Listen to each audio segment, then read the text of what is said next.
pastol ng buhay ko. Amen. Amen. Ako'y laan sa'yo.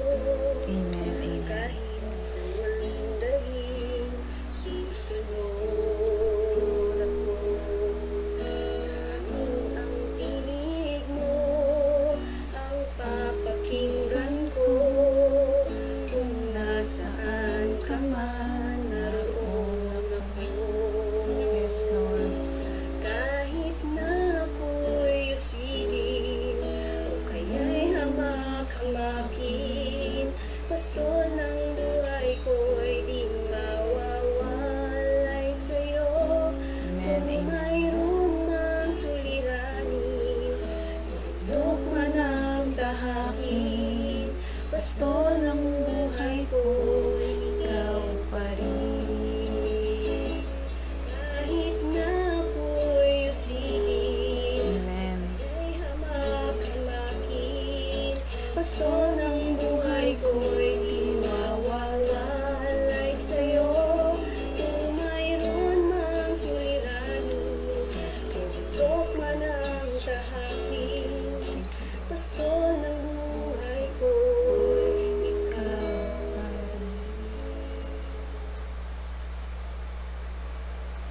Amen. Amen. Isang magandang hapon po sa ating lahat, sa lahat po ng mga walang sawang sumusubaybay at nakikinig ng mga online services ng Unchangeable God Commission Church dito po sa Facebook. Ayan. Nawa po ang bawat isa sa atin ay nasa mabuting kalalagayan. Amen po ba? Praise the Lord. Praise the Lord. Ayan. Nais ko pong batiin ang lahat po ng mga kapatiran natin sa UGCC Lulumboy, Pulumbuhangin, Northgate at sa mga kapatiran po natin dito sa North Sagaray, maging sa mga kapatiran po natin sa Malaysia sa pangunguna po ni Pastora Nina. Ayan, praise God sa isang panibagong pagkakataon, panibagong opportunity na muling matunghayan, muling makapag-aral ng salita ng Diyos. Excited na po ba kayong lahat mga kapatid? Ayan. Alam ko, excited na tayong lahat na matunghayan ng salita ng Diyos sa hapong ito. Pero bago yan, nais ko pong anyayahan ang bawat isa sa atin na samahan po ako sa isang maiksing panalangin. Tayo pong lahat ay yumuko at pumikit.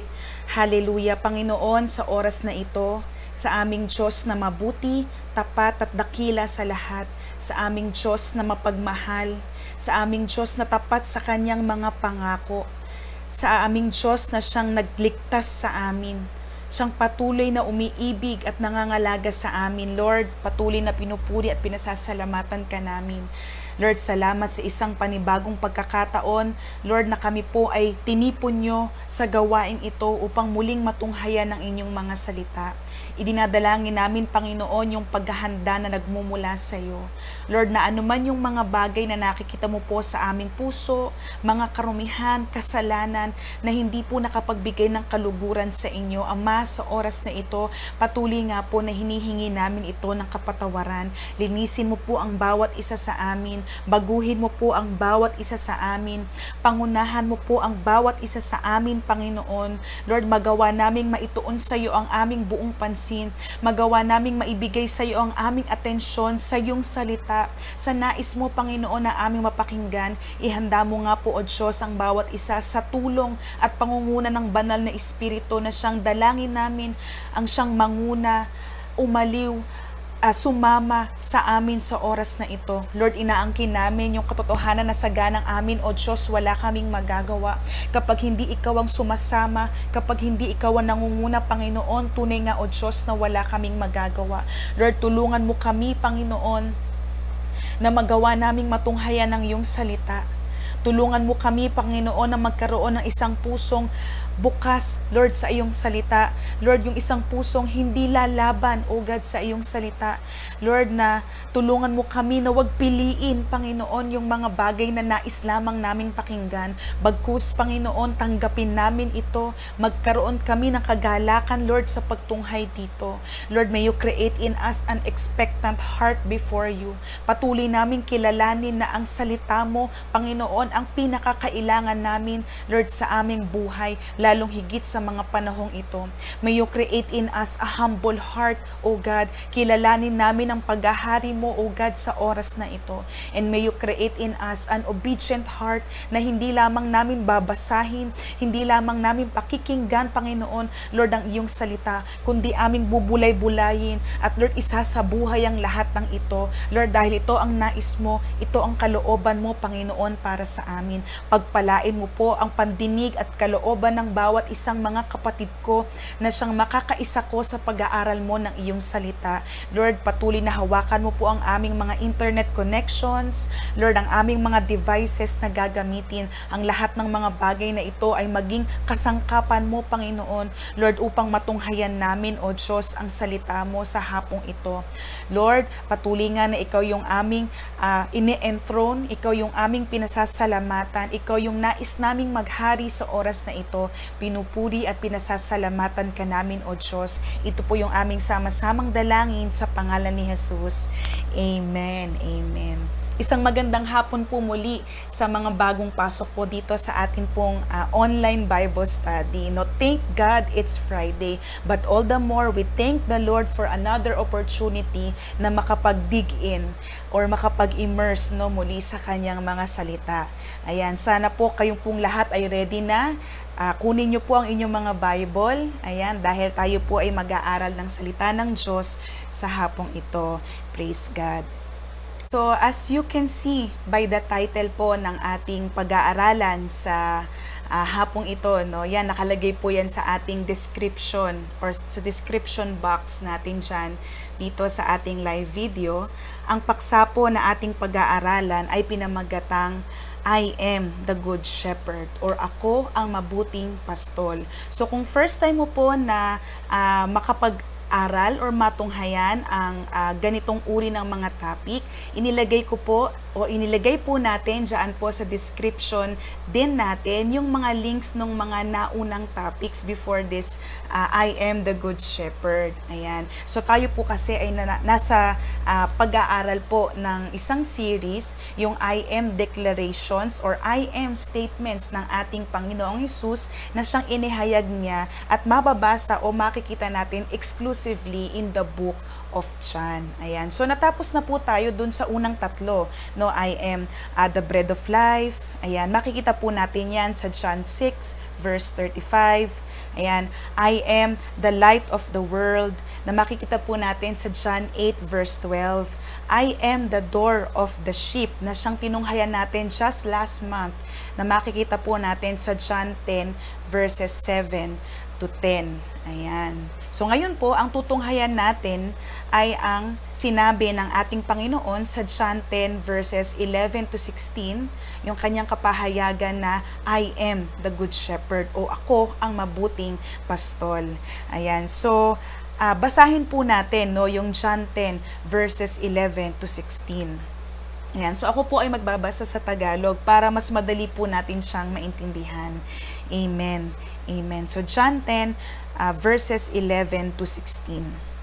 Sabi po dito, ako ang mabuting pastol. Iniaalay ng mabuting pastol ang kanyang buhay para sa mga tupa. Amen. Amen. Verse 12, ang upahan ay tumatakas kapag may dumarating na asong gubat. Iniiwan niya ang mga tupa, palibhas ay hindi siya pastol at hindi kanya ang mga ito. Kaya't sinusunggaban ng asong gubat ang mga ito at binubulabog. Verse 13, tumatakas siya, palibhas ay upahan lamang at walang malasakit sa mga tupa. Verses 14 to 15, ako nga ang mabuting pastol. Ulitin ko po, ako nga ang mabuting pastol. Ang ating Panginoong Hesus po ang naghahayag nito. Sabi dito, kung paanong kilala ako ng Ama at siya'y kilala ko, gayon din naman kilala ko ang aking mga tupa at ako na may kilala nila. At iniaalay ko ang aking buhay para sa aking mga tupa. Verse 16, mayroon akong iba pang mga tupa na wala pa sa kulungang ito. Kinakailangang sila'y ipasok ko rin at papakinggan nila ang aking tinig. Sa gayon, magkakaroon ng isang kawan na may isang pastor. Ayan. So ang Diyos po ang mapagpala sa pagkabasa ng kanyang banal at makapangyarihan na salita. Amen. Talagang it speaks a lot, no, mga kapatid. And I know, no, na kahit hindi pa natin siya talakayin, naiintindihan na natin or nakikita na natin yung bagay na nais ipahayag or sabihin sa atin ng Panginoon patungkol sa kanyang mga sinabi. So, I am the good shepherd. Ako ang mabuting pastol. Ayan. So, isa-isahin natin, no, yung bawat mga salita na sinabi niya sa pangungusap na to. So, alam natin yung I am, no, na phrase, no, nabanggit na natin ito for the last 3 topics na ating tinunghayan nung mga nakakaraang buwan. Alam natin na ginamit niya ang phrase na I am sa lahat ng 7 kapahayagan niya patungkol sa kanyang sarili. Alam natin o natunghayan na natin na ang I am, yung phrase na I am or ako nga, ay ang covenant name ng ating Panginoon na inihayag niya kay Moises sa pamamagitan po ng nagliliyab na puno. Makikita po natin yan sa Exodus 3 verse 14. So ano po bang ibig sabihin ng I am? No, sa mga baguhan pa lang at hindi pa nakapag-take note nito. Ayan, ang I am po ay nangangahulugang aseity, o ibig sabihin, self-sufficient existence. Isang uri ng katangian o attribute na tanging ang Panginoon lamang ang mayroon. Yan. I am, no, aseity. So, ikinabit po niya ang mga I am phrases sa mga metaphors or mga talinhaga na nakita natin dito sa Book of John. At ito po ay nagpapakita ng kanyang saving relationship sa sanlibutan, na kung papaanong siya ang tinapay ng buhay, siya ang ilaw ng sanlibutan, siya ang pintuan na dinaraanan ng mga tupa. Ang lahat ng ito ay nagpapakita ng kanyang saving relationship sa sanlibutan. Yan. So ito po ay tumutukoy sa kanyang unique identity and purpose bilang isang divine, no? Sa kapahayagan niyang I am the good shepherd, inaangkin niyang siya ang mabuting pastol na inialay ang kanyang buhay para sa kaligtasan ng kanyang mga tupa. Makikita po natin yan sa John 10 verse 15 and sa John 17 to 18. Jesus is the good shepherd. Ayan. So yung I am na tinutukoy po dito ay walang iba kung hindi ang ating Panginoong Jesus. So pansinin niyo po, no, yung ginamit na salitang the, no, o sa Tagalog ang, no. Ako ang mabuting pastol. No, hindi sinabi ni Jesus dito na ako ay isang pastol o isa lamang sa mga pastol. Pero naging definite siya, no. Sinabi niya, I am the good shepherd. Ibig sabihin, no, na sa lahat ng mga pastol, no, na natunghayan natin or makikita, mababasa natin dito sa Biblia, or kung meron kayong kilalang nagpapastol, ayan, he is unique in character. Kakaiba siya sa kanila. Dahil sa lahat ng mga pastol, siya lamang po ang mabuti. Diba? Sa lahat ng mga pinangalan ng pastol, si King David, hindi po ba isa siyang pastol, isa siyang shepherd boy bago siya naging hari. Ang mga pareseo o ang mga tagapanguna ng Israel ay tinatawag ding mga shepherd. No, kasi ang tungkulin nila ay magturo at mangalaga sa bayan ng Israel, sa mga Israelita. No, mamaya tunghayan natin yan, mga kapatid. So tingnan natin yung salitang good. Ayan. Yung salitang good ay galing po sa Greek word na kalos, which describes that which is noble, wholesome, good, and beautiful. Ayan. Noble, wholesome, good, and beautiful. Ayan. Yung mga attributes na talagang bagay na bagay sa ating good shepherd. In contrast to that which is wicked, mean, foul, and lovely. So, itong paggamit ng ating Panginoong Jesus ng good, no, sa pagkabit niya doon sa shepherd, ayan, it signifies not only what is good inwardly, ayan, or yung character na tinutukoy, hindi lamang siya mabuti or may kagandahang asal, may kagandahan ng kalooban, but also that which is attractive outwardly.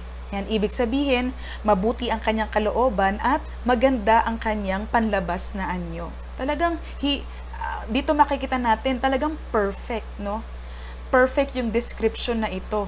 no, sa kanya bilang isang shepherd. Sabi dito, it is an innate goodness. Isang goodness na hindi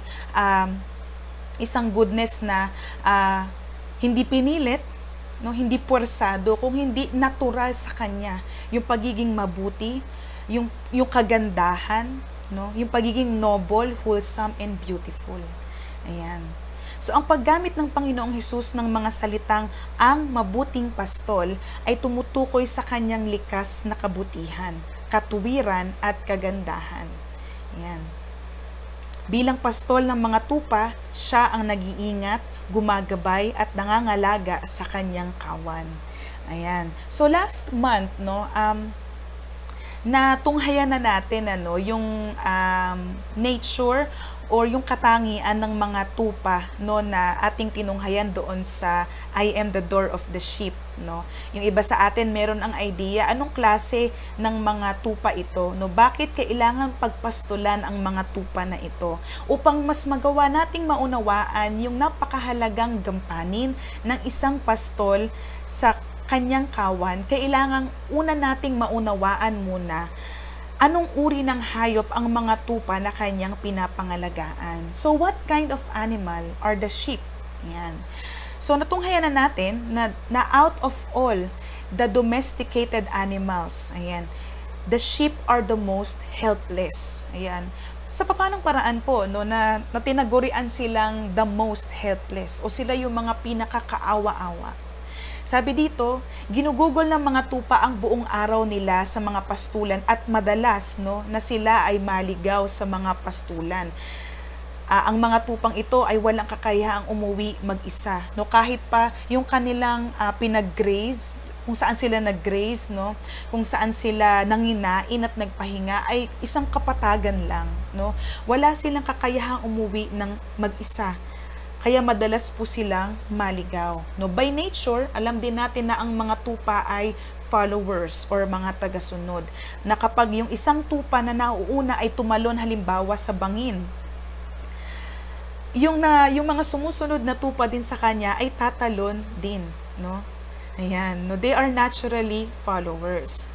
Madali ring masugatan ang mga tupa at madali din silang maging pain sa ibang hayop, especially yung mga asong gubat. Halimbawa po na kung merong wolf or asong gubat na papasok sa kulungan ng mga tupa, hindi nila magagawang ipagtanggol ang kanilang mga sarili. Hindi sila tatakbo, hindi sila lalaban, o hindi sila maghihiwa-hiwalay. Sa halip, magsasama-sama sila kaya madali silang napapatay, no? Kaya no, we can see that the sheep are the most helpless. And isa pa po, ang mga sheep ay takot sa mga dumadaloy o rumaragasang tubig. Kaya hindi sila iinom maliban na yung tubig na yon na kanilang pinuntahan ay payapa o tahimik, no, hindi gumagalaw. Yung sinasabi sa Psalm 23 na still waters. Ayan.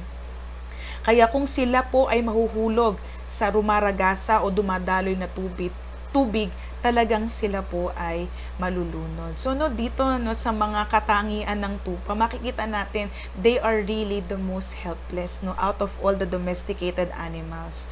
No, kaya ang mga tupa ay palaging nakaasa po sa kanilang pastol.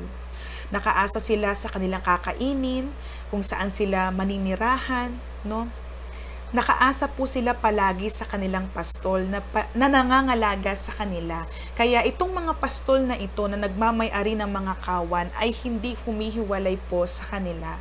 Ginagabayan sila ng pastol sa ligtas na lugar na maaari silang manginain at magpahinga. Sa gabi naman ay dadalhin sila ng pastol sa kanilang kulungan upang ilayo sila sa lahat ng uri ng kapahamakan, especially sa danger ng mga magnanakaw o ng mga asong gubat. For example, no, yung nabanggit na nga natin kanina si King David, no, bilang isang shepherd boy, ayan, bago siya naging hari. So in 1 Samuel 17 to 36, hindi ba, no, nung siya ay nagpunta doon sa gera ng Israelita laban sa mga Philistines, hindi ba sinabi niya doon, no, kung papaano niya bilang isang pastol ng tupahan ng kanyang ama ay ipinagtatanggol niya, no, yung mga tupa, no. Sabi nga niya, no, isinalaysay niya kung papaano niya pinatay ang leon at ang oso o ang bear habang dinidepensahan at iniingatan o inililigtas no ang flock o ang kawan ng kanyang ama bilang isang shepherd boy. Ayan. So yan po yung katangian talaga ng isang pastol. Ayan. So kaya sabi nga po dito no ang mga niebe no yung mga snow, dust, ayan, mga buhangin, pati na ang mga mahahaba at nakalulumbay na oras ay siyang pinagtitiisang mabuti ng isang pastol. No, biruin mo yung isang buong araw na gagabayan, ililid mo yung mga tupa na wala kang ibang kasama. Yan. So, yun po ay nakakalumbay, no? Kasi wala kang kausap. Ayan. Pero lahat po ng bagay na yun ay pinagtitiisan ng isang pastol para sa welfare or sa kapakanan ng kanyang mga tupa. At ito ang dahilan kung bakit palaging nalalagay sa kapahamakan ang kanyang buhay. No, siya yung nagiging, sabi nga natin noong nakaraan, no, siya yung nagiging human door o human gate bilang human shield no sa mga nais pumasok at manakit no sa mga tupa.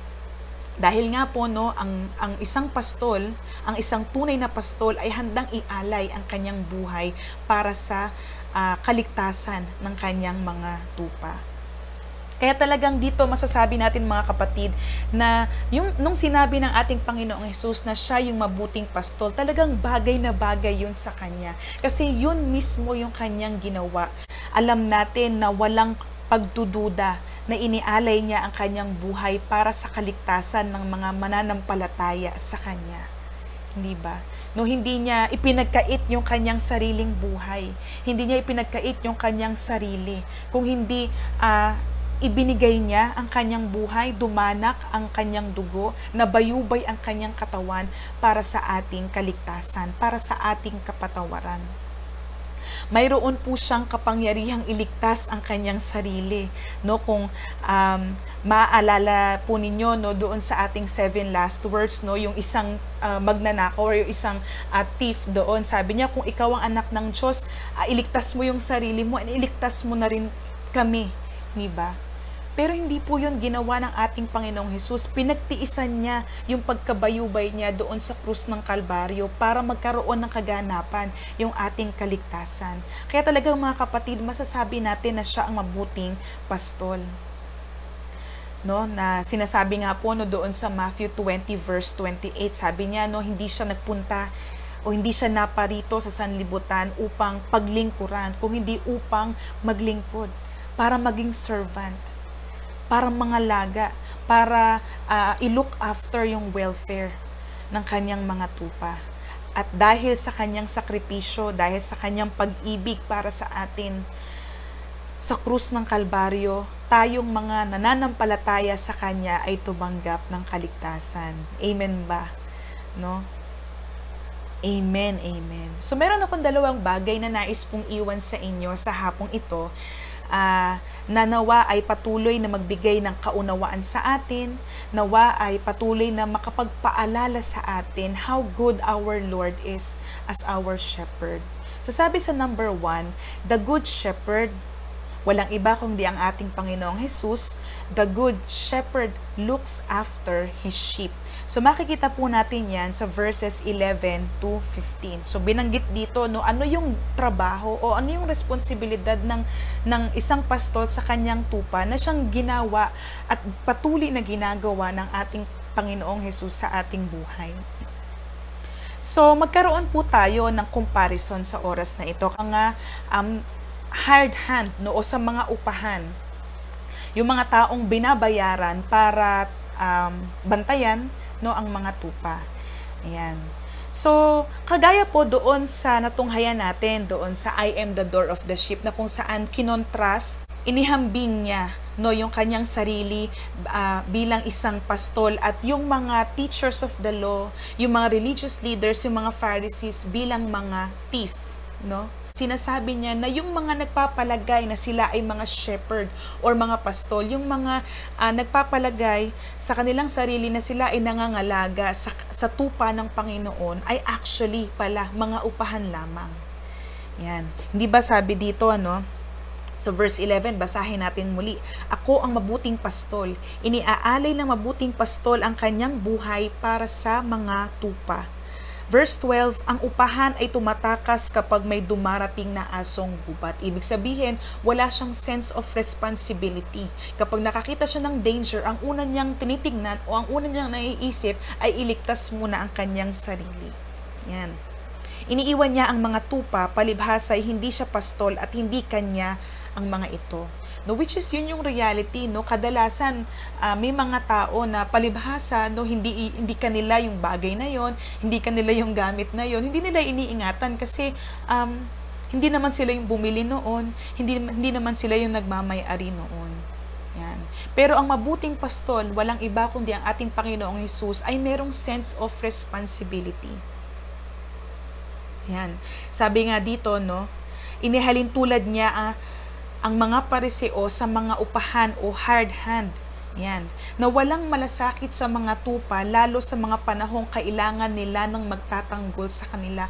Sa panahong sila ay madaling masugatan, sa mga panahong sila ay naliligaw, sa mga panahon na sila ay nagiging pain sa mga asong gubat, sa mga panahon na sila ay nalulunod sa mga rumaragasang tubig.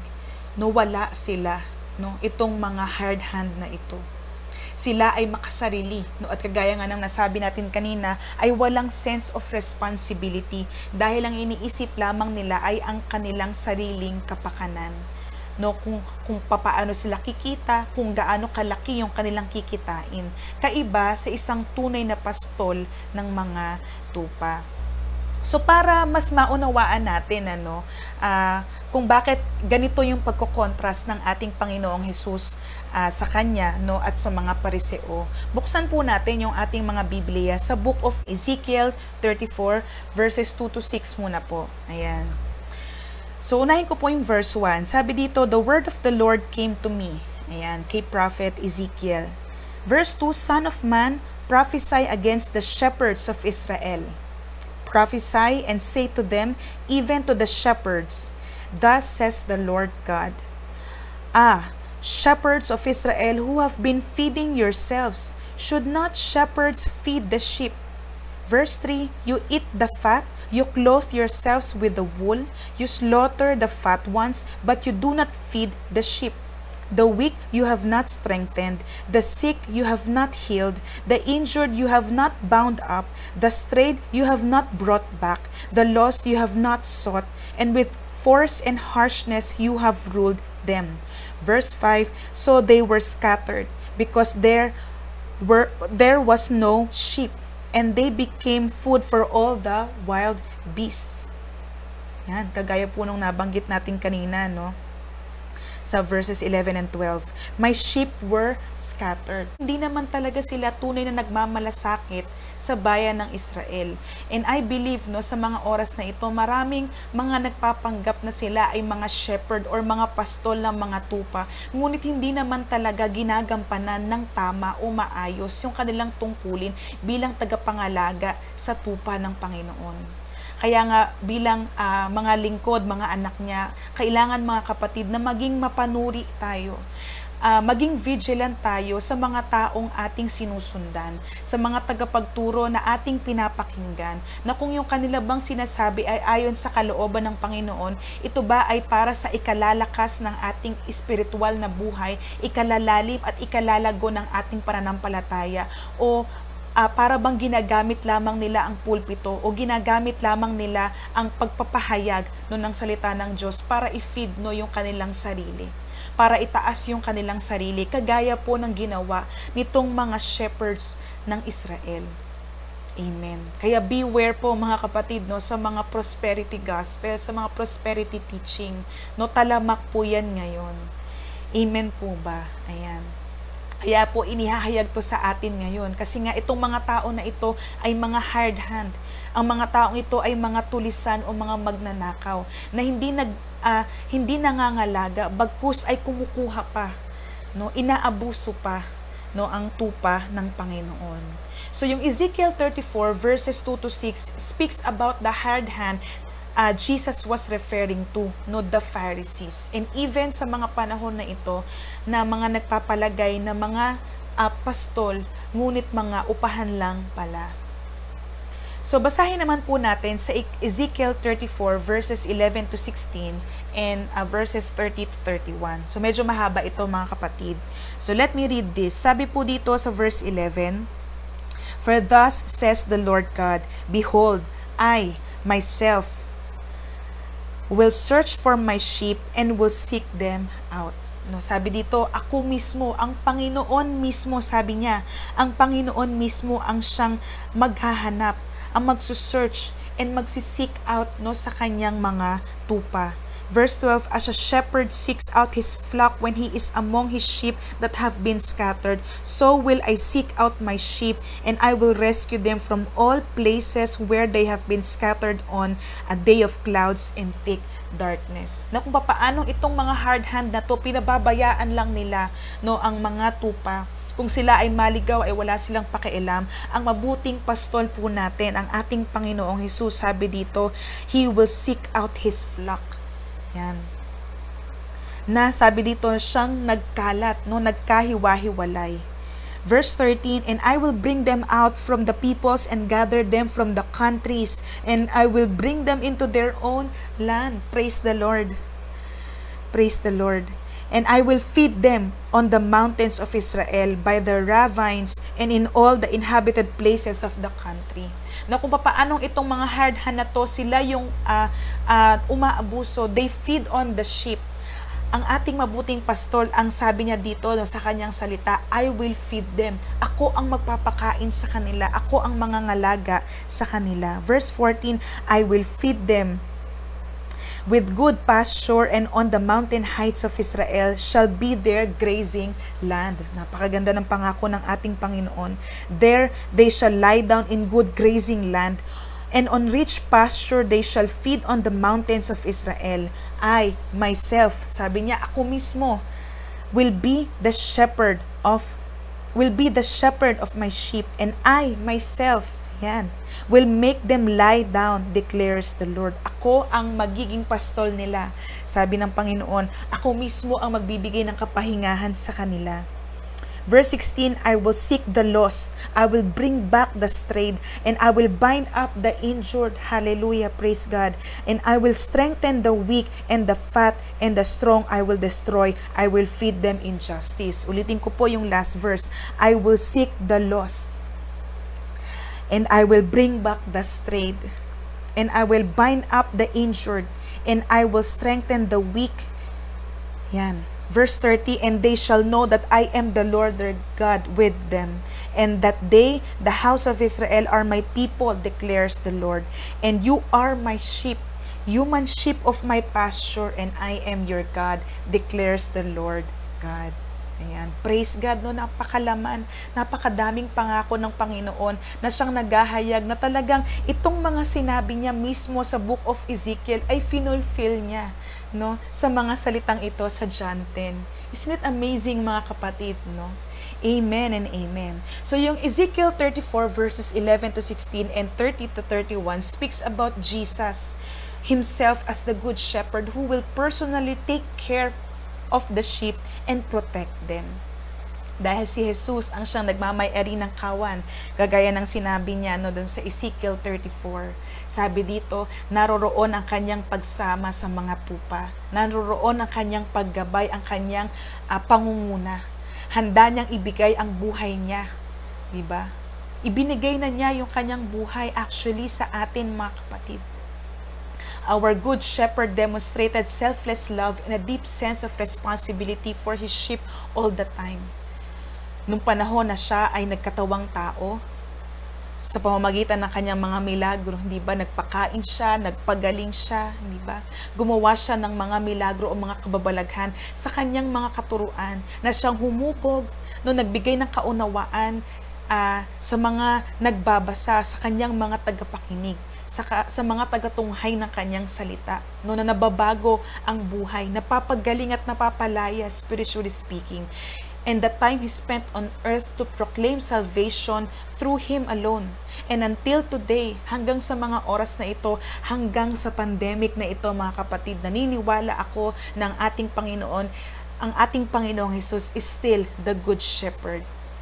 Sabi dito, where He is constantly interacting to His sheep each day. Bakit hindi tayo nawawalan ng pag-asa? Bakit nagtutuloy-tuloy tayo sa ating buhay, tayong mga nakakilala sa Kanya? No, dahil siya yung ating mabuting pastol. Alam natin na kasama natin siya. Alam natin na hindi niya tayo iiwan at bababayaan. Alam natin na tapat siya sa Kanya mga pangako. Alam natin na naghahari siya sa ating mga buhay. Alam natin na siya ay sapat sa ating mga pangangailangan. Siya ang nagpapalaya, siya ang nagpapagaling, siya ang nagbabago ng buhay. Amen. Hallelujah. Hallelujah. No, siya ang ating mabuting pastol.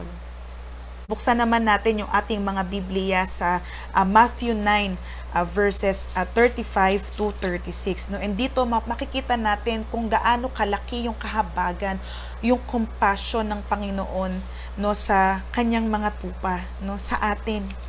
Ayan, amen. So Matthew 9 verses 35 to 36. Ayan. Sabi po dito, nilibot ni Jesus ang lahat ng mga bayan at nayon doon. Yan. Nagtuturo siya sa kanilang mga sinagoga at ipinapangaral ang mabuting balita tungkol sa paghahari ng Diyos. Pinagaling din niya ang lahat ng uri ng sakit at karamdaman. Verse 36, nang makita niya ang napakaraming tao, nahabag siya sa kanila sapagkat sila'y litong-lito at hindi alam ang gagawin. Parang mga tupang walang pastol. No? So every time pala no, na tayo ay nakikita no, na ang tao ay nakikita ng ating Panginoong Hesus, naroroon talaga yung compassion sa Kanya. Kaya talagang walang pagdududa o walang pagdadalawang isip na Kanyang inialay yung Kanyang buhay para sa mga tupang litong-lito at ligaw na ligaw no, sa kanilang buhay. So paano po ba mangalaga no, ang isang tunay na pastol, ang isang mabuting pastol natin? Ayan. So makikita po natin yan sa Psalm 23. No? Itong Psalm 23, ito po ay malapit sa akin. No? Kasi ito po yung aking life verses. No? Kasi marami siya. No? And talagang mapangahawakan natin siya mga kapatid, lalong higit sa mga panahon na ito. Kung sa panahong ito, litong-lito ka, sa panahong ito, para bang naliligaw ka, nakukonfuse ka sa mga lumalaganap na mga balita, lumalaganap na kahirapan, krimen, at hindi natatapos na pandemic na ating nararanasan. Ito yung nais ko po na ipamanhik at i-encourage po sa bawat isa sa atin, na yung ating mabuting pastol na babanggitin natin dito sa Psalm 23 ay nangangalaga ng tunay. Amen. Psalm 23. Sabi po dito, the Lord is my shepherd, I shall not want. Ang Diyos ang aking pastol, hindi ako magkukulang. Hindi ba may kantang kagaya nito mga kapatid? Ayan. Sabi sa verse 2, He makes me lie down in green pastures. He leads me beside still waters or quiet waters. No? Kaya talagang pastol siya. No? Tayong mga tupa ay idinadaan niya or ginaguide niya, ginagabayan niya doon sa mga tubig na payapa. The true and faithful shepherd feeds the sheep. Na hindi kagaya ng mga upahan na walang pakialam, no, walang pangangalaga at all, no, but instead no, feeds on the sheep. So verse 2, He restores my soul. Amen. No? He leads me in paths of righteousness for His name's sake. Yan. He leads me in paths of righteousness. Dahil sa kanyang pagkamatay sa krus ng Kalbaryo, tayo ay nagkaroon ng kapayapaan no, sa ating Diyos Ama. Diba? Nagkaroon tayo ng reconciliation sa ating Panginoon. And with that, hindi ba, no, sa kanyang pagkamatay, sa kanyang sakripisyo sa krus ng Kalbaryo, tayo ay napatawad sa ating mga kasalanan, tayo ay nahugasan sa lahat ng ating mga karumihan, at idinamit sa atin ang damit ng katwiran ni Kristo. Kaya no, tamang-tama to, He leads me in paths of righteousness. The true and faithful shepherd leads the sheep. No, meron siyang sense of true leadership, no, na hindi siya bossy, kung hindi andoon yung kanyang pangunguna na may paggabay, na may consideration, pagsasaalang-alang sa iyo, pangangalaga sa iyo. The true and faithful shepherd protects the sheep. No, sabi nga dito sa verse 4, even though I walk through the valley of the shadow of death, I will fear no evil, for you are with me. Bakit? Because the Lord is my shepherd. Sabi dito, your rod and your staff, they comfort me. Yan. The true and faithful shepherd protects the sheep. Yan. Makikita natin sa John 17 verses 9 to 15. So basahin ko naman po sa Tagalog. John 17 verses 9 to 15. Okay, sabi po dito, idinadalangin ko sila, hindi ang sanlibutang ito ang idinadalangin ko, kundi ang lahat ng ibinigay mo sa akin. No? Yung kanyang mga tupa, sapagkat sila'y sa iyo. Ang lahat ng sa akin ay sa iyo, at ang lahat ng sa iyo ay sa akin, at naluluwalhati ako sa pamamagitan nila. Verse 11, ngayon ako'y papunta na sa iyo. Iniiwan ko na ang sanlibutang ito, ngunit sila ay nasa sanlibutan pa. Amang banal, ingatan mo po sila sa pamamagitan ng kapangyarihan ng iyong pangalan. Ang pangalang ibinigay mo sa akin, upang kung paanong ikaw at ako ay iisa, gayon din naman sila'y maging isa. Habang kasama nila ako, iningatan ko sila sa pamamagitan ng kapangyarihan ng iyong pangalan. Sa pangalang ibinigay mo sa akin, pinangalagaan ko sila at walang napahamak sa kanila, maliban sa taong tiyak na mapapahamak upang matupad ang kasulatan. Verse 13, ngunit ngayon ako'y papunta na sa iyo at sinasabi ko ito habang ako'y nasa sanlibutan pa upang mapuspos sila ng aking kagalakan. Verse 14, naibigay ko na sa kanila ang iyong salita at kinapuotan sila ng sanlibutan, tulad ko na hindi taga-sanlibutan, o kinapuotan sila ng sanlibutan sapagkat hindi na sila taga-sanlibutan, tulad ko na hindi taga-sanlibutan. Verse 15, hindi ko idinadalangin kunin mo sila sa sanlibutan, kundi iligtas mo sila sa masama. Amen. Verse 16, hindi sila taga-sanlibutan tulad ko na hindi rin taga-sanlibutan. Amen. So, no, makikita natin dyan, no, hindi ko idinadalangin kunin mo sila sa sanlibutan, kundi iligtas mo sila sa masama. So, ito yung panalangin ng ating Panginoong Hesus, no, bago siya maaresto, no, bago siya mapako sa krus ng Kalbaryo. Idinalangin niya ang lahat ng mga mananampalataya, mga sasampalataya sa Kanya. Idinalangin niya ang mga tupa niya. So, the true and faithful shepherd protects the sheep.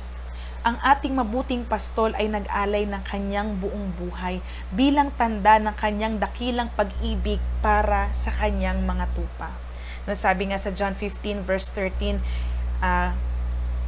greater love has no one than this, sabi doon, than to lay his life for his friends. Diba? Wala nang pag-ibig na hihigit pa sa pag-ibig na kung saan si Jesus, no, ay nag-alay ng kanyang buhay para sa kanyang mga kaibigan. So magagawa po ba ito ng tao, no, sa kanyang kapwa? Magagawa po ba ito natin, no, sa ibang tao na mag-alay ng buhay para sa iba? No, maaaring hindi natin magawa. Pero ang ating Panginoong Hesus, ginawa niya iyon nang dahil sa pag-ibig niya para sa atin. So the good shepherd looks after his sheep. Sa pangalawa po, sabi dito, the good shepherd looks also to his other sheep. So basahin naman po natin yung verse 16. Sabi dito, mayroon akong iba pang mga tupa na wala pa sa kulungang ito. Kinakailangang sila'y ipasok ko rin at papakinggan nila ang aking tinig. Sa gayon, magkakaroon ng isang kawan na may isang pastor. Alam niyo mga kapatid, no, sa tuwing sa devotion ko or sa quiet time ko, when I had the chance na mag-come across, no, sa ganitong klaseng mga verses, may ibang kurot siya. Iba yung touch or iba yung paghipo niya sa akin. No? And as I am reading this, talagang natatouch yung puso ko. Amen. No? Na talagang Jesus came to seek out the lost. No, to seek out those who have strayed. Amen. Sabi niya, meron pa akong ibang tupa na wala sa sheepfold na ito. At ang nais ko ay sila ay dalhin din. Ipasok din sila no, sa kawan o sa kulungan na ito upang yung aking mga tupa na at yung ibang tupa pa na nasa labas ng kulungan ay maging isa. No, and ito yung nangyari, no, lumaganap talaga yung mabuting balita. Lumaganap yung mabuting balita ng kaligtasan na hindi lang ito naging available sa mga Hudyo, pero ito ay naging available din sa mga hindi Hudyo, no, sa mga hintil. So buksan po natin yung ating mga Biblia naman sa Book of Romans, chapter 1, verse 16. Romans 1, verse 16. Hindi ko ikinahihiya ang magandang balita, sapagkat ito ang kapangyarihan ng Diyos para sa kaligtasan ng bawat sumasampalataya, unay sa mga Hudyo, at gayon din sa mga Griego. Amen. Galatians 3 verse 20. So magbabasa po ako ng ilan pa ng mga talata sa Biblia bago po tayo magtapos. So Galatians 3 verse 28. Yan. Amen. Sabi po dito, wala nang pagkakaiba ang Hudyo at ang Griego, ang alipin at ang malaya, ang lalaki at ang babae. Kayong lahat ay iisa na dahil sa inyong pakikipag-isa kay Kristo Jesus. At kung kayo'y kay Kristo, kayo'y mga anak ni Abraham at tagapagmana ng mga pangako ng Diyos. Amen, ano? So talagang ang salvation po ay hindi sa specific group lamang o sa specific tribe or specific nation lamang. Ito po ay inihayag, ito po ay ipinamanhik, ito po ay ipinaanyaya sa lahat ng mga taong magnanais no, na tumanggap sa Kanya. Revelation 5 verses 9 to 10. Yan. Sabi naman po dito, inaawit nila ang isang bagong awit. Ikaw ang karapat-dapat na kumuha ng kasulatang nakabalumbon at magtanggal sa mga selyo niyon, sapagkat pinatay ka at sa pamamagitan ng iyong dugo ay tinubos mo ang mga tao para sa Diyos mula sa bawat lahi, sa bawat wika, bayan at bansa. Kaya naniniwala ako na kalooban din mga kapatid ng Diyos na ang mga Pilipino ay makakilala din sa Kanya. No, na sila ay maging mapabilang din sa Kanyang kawan. Ayan, amen. So the good shepherd looks also to his other sheep na madala, no, madala sa Kanyang kawan. Amen. Sa ating pagtatapos, sabi dito, the sheep of the good shepherd listens to his voice and his voice only. Yan.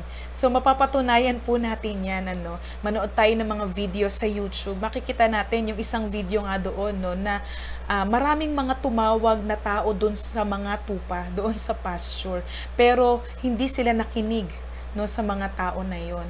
Pero, no, nung ang pastol na mismo, yung shepherd na mismo ang tumawag sa mga tupa. Yung mga tupa, ano man ang kanilang ginagawa, nasaan man silang panig nung pasture na yun, lahat sila ay nagsilapit para mag-respond o tumugon sa tawag na yon ng pastol. Ang tanong mga kapatid, ngayon po, naniniwala ako na tumatawag sa atin, may panawagan sa atin ng ating Panginoon, na ipinapamanhik niya ang mabuting balita na ating tanggapin sa ating mga buhay. Tayo po ba ay may bukas na pandinig na pakinggan ang Kanyang tinig sa mga oras na ito? Tanggapin siya bilang ating Panginoon at sariling tagapagligtas, pagsisihan ang ating makasalanang pamumuhay at magsimulang sumunod ayon sa Kanyang kalooban. Sabi po sa Hebrews 3 verse 15, as it is said, today, if you hear His voice, do not harden your hearts as in the rebellion. Kung ngayon, tumitimo sa puso mo ang salita ng Diyos, kung ngayon, tumitimo sa puso mo ang ating natunghayan, mga kapatid, kung narinig mo ang Kanyang tinig dito sa Kanyang salita, ibukas mo yon sa Kanya. Kaya mga kapatid, kung ikaw po ay willing sa oras na ito, praise God, maaari po ba kitang anyayahan sa isang maiksing panalangin ng pagsisisi at kasunod po noon ay panalangin ng pagtanggap. Hallelujah. Sige po, kung ikaw po ay handa na, ikaw po ay sumunod sa isang maiksing panalangin. Sabihin po natin, Panginoon, sa oras na ito, salamat sa iyong salita. Salamat dahil ikaw ang mabuting pastol ng aking buhay. Itinuro mo sa akin na ikaw ay mabuti, ikaw ay tapat, ikaw ay may pagnanais na mga laga at mag-ingat sa akin. Sa oras na ito, bilang pagtugon sa mga bagay na aking narinig, ay patuloy na pinagsisisihan ko po ang lahat ng mga bagay na aking nagawang kasalanan na hindi po nakapagbigay ng kaluguran sa iyo. Patawarin mo po ako, Panginoon, sa aking mga nasabi, naisip at nagawa. Mga bagay na hindi naging dahilan para malugod kayo sa akin. Sa oras na ito, Panginoon, ay tinatanggap kita bilang aking Panginoon at sariling tagapagligtas ng aking buhay. Isulat mo po ang aking pangalan sa aklat ng buhay sa langit. Lord, sa oras na ito, tulungan niyo po ako na talikuran ang makasalanang pamumuhay at magsimulang sumunod ayon sa iyong kalooban. Maghari ka, manguna ka, ikaw ang maging pastol ng aking buhay. Salamat po. Ito po ang aking panalangin sa pangalan ni Jesus. Amen. Sige po, patuloy po tayong manalangin sa Panginoon bilang pasasalamat at pagpupuri sa mga bagay na itinuro niya sa hapong ito. Panginoon, lubos kaming nagpapasalamat. Alam naming nangusap ka sa iyong mga salita. Alam naming nagpakahayag ka. Alam naming nagturo ka at nagpaalala ka at nagtuwid ka, Panginoon. Lord, salamat dahil sa iyong mga salita lumalakas kami. Dahil sa iyong mga salita, Lord, tumatatag kami. Sa iyong mga salita, lumalago at lumalalim kami. Lord, salamat. Dahil, Lord, inihayag mo rin na ikaw ang aming mabuting pastol. Isang pastol na kung saan ay handang mangalaga, handang mag-ingat, handang manguna sa amin, Panginoon, sa bawat araw ng aming buhay. Lord, salamat. Dahil sa dakilang pag-ibig mo, Panginoon, Lord, namatay ka para sa amin. Nagsakripisyo ka para sa amin. Nabubo ang iyong dugo, nabayubay ang iyong katawan, nabuwis ang iyong buhay. Lord, doon sa krus ng Kalbaryo para sa kaligtasan namin. Panginoon, kami, Lord, na makasalanan. Kami, Panginoon, na hindi karapat-dapat sa iyong pag-ibig, O Diyos. Lord, nakagaya ng tupa, Lord, na palaging nalilito, naliligaw. Tupa, Panginoon, na laging nalalagay sa kapahamakan. Panginoon, salamat because you have sought us out. Salamat, Panginoon, dahil, Lord, hinanap mo po kami. Hinanap mo po kami, Lord, sa pamamagitan ng iyong pag-ibig. Hallelujah. And Lord, dalangin ko na palaging ikaw ang siyang maging pastol ng aming buhay. Tulungan mo kami, Panginoon, na itiwala sa iyo ang lahat ng bagay. Lord, nasa anumang mga problema ang aming kinakaharap. Lord, sa pandemyang ito na aming kinakaharap, O God, sa mga kakulangan, sa mga kasalatan, Panginoon, sa buhay. Lord, sa mga bagay, Lord, na hindi namin inaasahan, Panginoon, na para bang sumisira, O God, sa amin. Hallelujah, Lord, ipaalala mo, Panginoon, Lord, na kung kami ay nasa iyo, kung ikaw, Panginoon, ay sumasa amin din, Lord, hindi kami magkukulang. Hindi kami maliligaw. Sapagkat ikaw ang aming pastol, ikaw ay sapat at tapat sa lahat ng aming mga pangangailangan. So I pray for these people, Panginoon, sa mga anak at lingkod mo na siyang tumunghay ng salita mo, naglaan ng kanilang oras, nagbigay ng kanilang pandinig at nagbukas ng kanilang puso at isipan sa iyo. Dalangin ko, Panginoon, na patuloy na katagpuin mo sa kanila. Patunayan mo, Panginoon, sa bawat araw, sa kanilang mga pangangailangan, Lord, na ikaw yung kanilang mabuting pastol. At Lord, palagi nilang ideklara, palagi nilang angkinin, Lord, palagi nilang i-claim, Panginoon. Hallelujah. Lord, ang paghahari mo, yung patuloy na pangunguna mo, Panginoon, sa kanilang buhay. Lord, salamat. Dalangin ko na ang mga salitang ito ay patuloy na matimo, Lord, sa aming puso. Gamitin namin ito, pagbulay-bulayan namin ito, Panginoon. Isabuhay namin ang lahat ng ito. Lord, salamat. Salamat, Panginoon.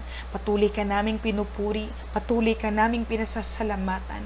Ito po, O Diyos, yung aming sama-samang panalangin sa pangalan ng aming Panginoong Jesus. Ang lahat po ay magsabi ng Amen. Amen. Amen, mga kapatid. Kaya mga kapatid, kung mayroon pa kayong mga panalangin or mga prayer requests, ayan, feel free po na i-comment po yan sa ating comment section. Maaari nyo po kaming i-private message sa Messenger because we love to pray for you. And mga kapatid, join us. Samahan nyo po kami sa patuloy na pananalangin natin sa ating bansa. Because of this pandemic, tayo po mga kapatid ay may ginaganap pong prayer night ngayong buwan po ng April. Nawa po ay kung mayroon po kayong oras, kung nais nyo pong sumama sa amin, maaari nyo din po kaming i-private message. Ayan, upang maibigay namin sa inyo yung link sa Jitsi Meet. Ayan, praise God. At para hindi po kayo mahuli sa mga latest posts and videos or live videos, mga online services ng ating page, i-like and i-follow nyo po ang Unchangeable God Commission Church dito po sa Facebook. Magkita po tayo muli sa susunod po na Miyerkules sa ating online Bible study. To God be the glory.